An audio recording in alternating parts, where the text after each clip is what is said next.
What if I told you that the secret to completely transforming your daily life isn't out there somewhere?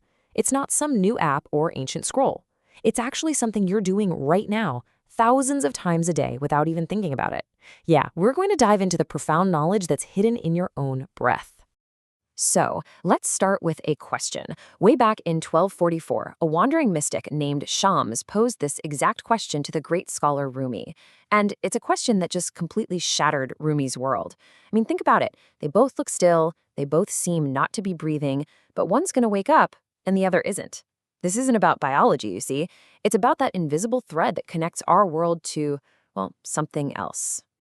You know, the ancients really understood something that we've mostly forgotten. They knew that our breath is so much more than just a biological function.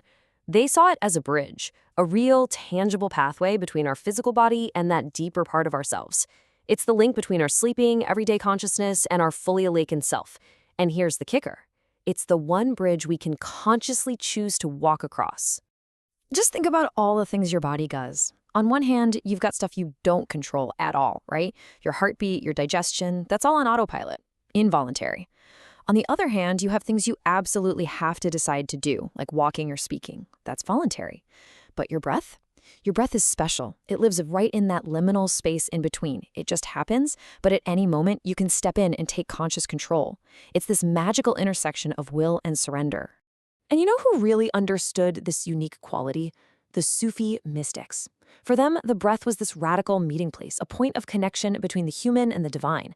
They didn't just see it as a function of the body. They saw it as a powerful tool for spiritual alchemy, a way to literally transform your own consciousness from the inside out. Now, at the very heart of this practice is a concept called fana. I know the word annihilation sounds pretty intense, doesn't it? But it's not about physical death. It's about the annihilation of the false self.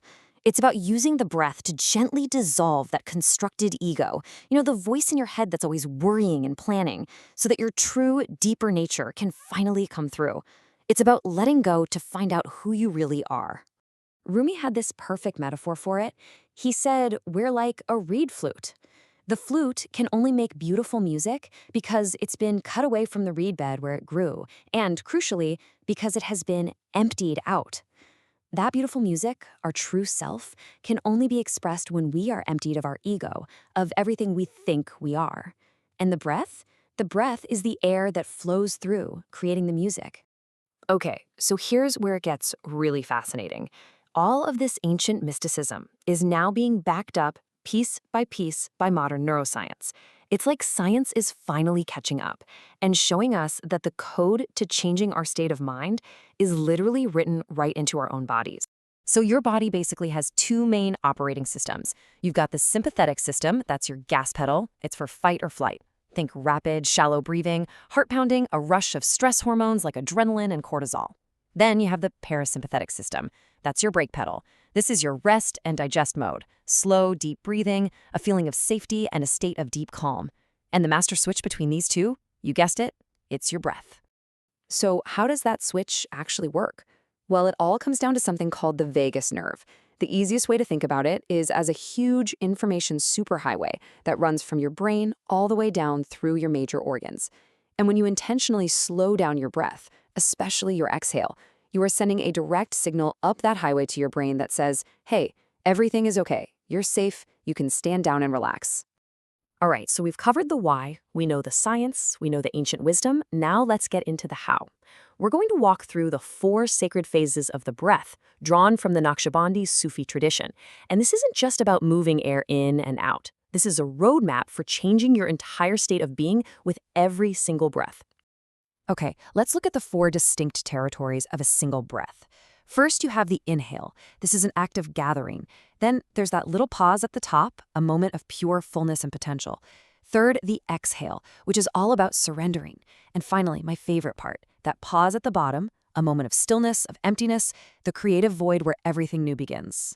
Each of these phases is its own world. Let's really dig into that first half of the cycle. When you inhale consciously, it's like you're actively calling all the scattered pieces of your attention back home to yourself.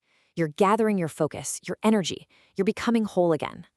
Then, in that brief pause of fullness right at the top, you just get to sit with that feeling of wholeness before you let it all go. And now for the second half. Honestly, the exhale can be the hardest part because it is a true spiritual practice of surrender. It's where you let go. You let go of tension, you let go of doubt, you let go of the ego's desperate need to be in control. And in that sacred pause of emptiness at the very bottom, that's where you find true stillness. It's a reset button, a space of pure presence before the next cycle of life begins. So, this all sounds really beautiful in theory, right? But the real magic, the real power, happens when we actually bring this into our messy, complicated, unpredictable daily lives. So let's shift from the mystical to the super practical and talk about how you can start using this, like, today. And that's the real question, isn't it? I mean, it's one thing to feel calm and centered when you're sitting on a meditation cushion. It's a whole other thing to find that calm when you're staring at an inbox with 200 emails or you're about to walk into a really stressful meeting. And you can start right now with these ridiculously simple practices. Got that big meeting coming up? Just stop and take 3 conscious breaths. That's it. It can change your entire state.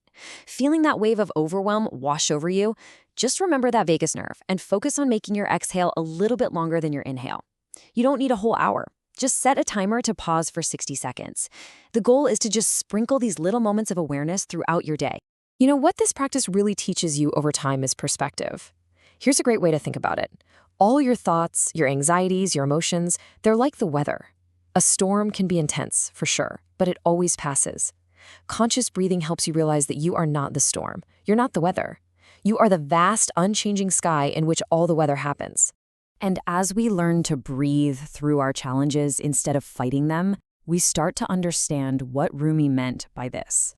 The breath doesn't magically make our stress or pain disappear. No, it moves through it. And in doing so, it transforms it. Our struggles actually become the very openings for growth, for light to enter, which brings us to the most profound shift of all. So here it is. The final secret is this radical shift in perspective. It's the moment you realize that there's this vast intelligence moving through you. When you truly surrender and let go, you discover you're not the one doing the breathing. You are the vessel. You are being breathed by life itself. Just think, what might change for you if you started living from that place?